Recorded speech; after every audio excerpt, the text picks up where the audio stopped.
What to do with more than 70 million Trump voters if you're an incoming Democratic president?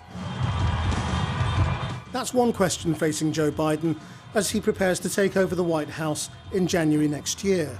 President Trump, of course, has still not conceded the race, leading former President Obama to warn of what's really at stake. It is one more step in delegitimizing not just the incoming Biden administration, but democracy generally.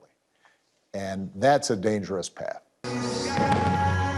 But this may not be Biden's biggest problem. Despite the high stakes, the Democratic Party is also being pulled apart from the inside as moderate or centrist Democrats blame the liberal or left wing for losing a dozen all-important congressional seats. Since the election, centrist Democrats have savaged their leader in the House, Nancy Pelosi, over the issue. We need to not ever use the word socialist or socialism ever again.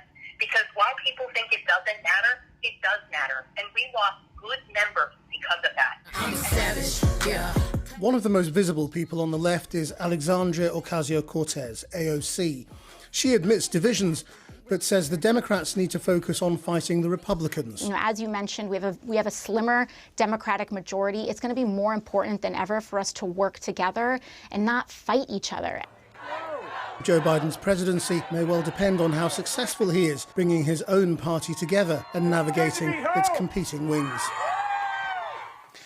Well, joining me now from Washington, D.C. is Joe Kennedy III. He's the grandson of Senator Robert Kennedy and grandnephew of President John F. Kennedy. Thank you for joining us. Now, you were in Congress, but you're no longer because of a selection battle you lost to somebody who was perhaps to the left of you. So how big is this split? How significant is this division in the Democratic Party? So I think a couple of things. One, the challenge that the Democratic Party has at the moment is that we aspire to be a Big Tent party, an inclusive party, and we are. The real challenge then comes that after you win an election with a broad swath of ideologies, backgrounds, vision, that you're united by value, but when you try to implement that value and put that into practice, you get different ideas about how do you, in fact, expand access to healthcare? How do we make an economy that actually works for everybody? And there's differing ideas on that. That was always going to be a problem. It's a problem that we often have in a Democratic Party. And now that we've got a president, Democratic president, and Democratic House of Representatives, and a razor-thin margin in the U.S. Senate, obviously those challenges come to the fore. We'll work our way through them. I would much prefer to have these series of challenges than to be united in the minority, which is where we were for years.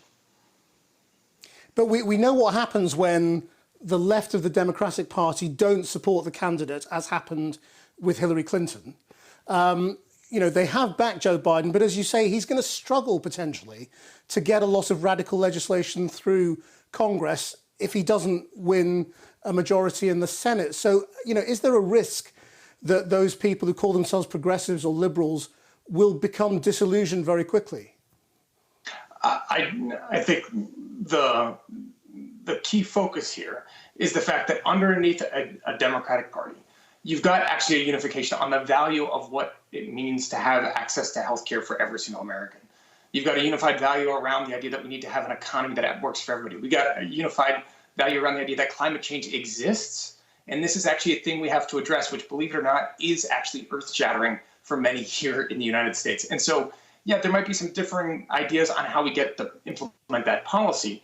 But I do think that what you're seeing is a bit of a fallout in the immediate aftermath of a very tough election, where I think a whole lot of folks haven't quite focused on that in the House of Representatives, we actually overperformed in the last midterm elections in 2018. So a bit of this was a bit of a reversion back from that overperformance to what happens when you have President Trump on the ballot and the extraordinary ties that he has to Republican supporters across the country, and the fact that some of those folks will turn out just for him.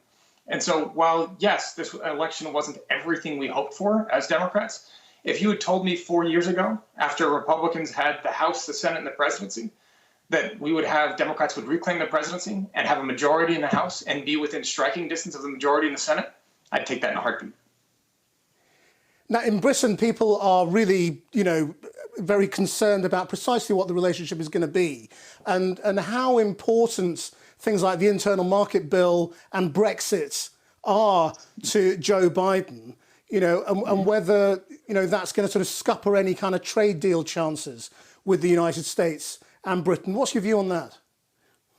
Look, I think Vice President Biden, President-elect Biden, excuse me, believes in a strong relationship between the United States and Europe, believes in a strong relationship between the United States and the United Kingdom. I think that is a view held by many of us in Congress, and actually many on both sides of the aisle.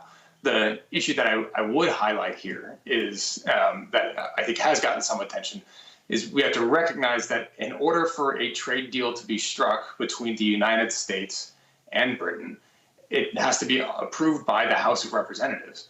And I think one of the major concerns that leading members of Congress, the House, and I think the President-elect has as well, is the impact about what that trade deal will mean for the impact in Ireland and the Good Friday agreements and what this means for the potential for the reimposition of a hard border between Northern Ireland and Ireland. And this is something that a number of us have spoken out about. I have a very hard time believing that such a trade deal would be able to navigate its way through the House of Representatives if those issues are not worked out. Mr. Kennedy, thank you very much indeed for joining us. Absolutely. Thanks so much.